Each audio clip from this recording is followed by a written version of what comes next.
राधे राधे, प्रणाम। मैं हूँ सरिता, आप सभी का स्वागत करती हूँ अपने चैनल पूनम सरिता संगीत में। कैसे हो आप सब लोग, कमेंट में ज़रूर बताइएगा।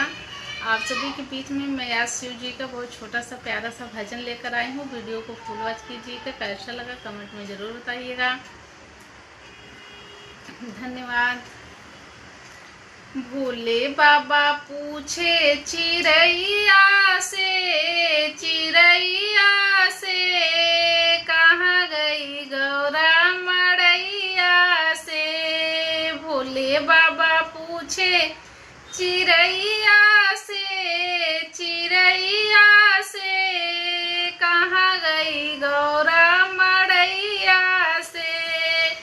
ब्रह्मा से पूछे, विष्णु से पूछे, ब्रह्मा से पूछे, विष्णु से पूछे, जाके पूछे लक्ष्मी मैया से, मैया से कहाँ गई गौरा मड़ैया से। भोले बाबा पूछे चिड़ैया से, चिड़ैया से कहाँ गई गौरा मड़ैया से। भोले बाबा पूछे चिड़ैया से, चिड़ैया से कहाँ गई गौरा मड़ैया से।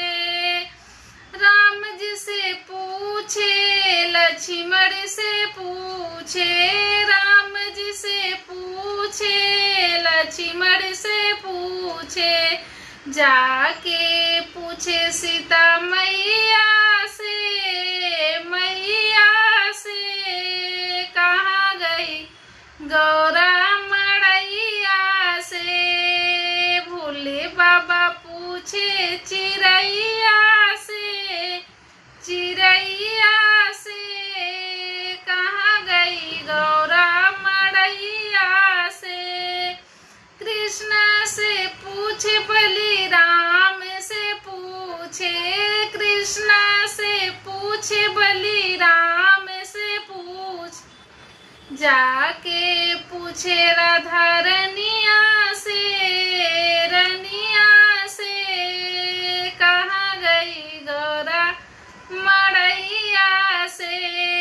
भोले बाबा पूछे चिड़ैया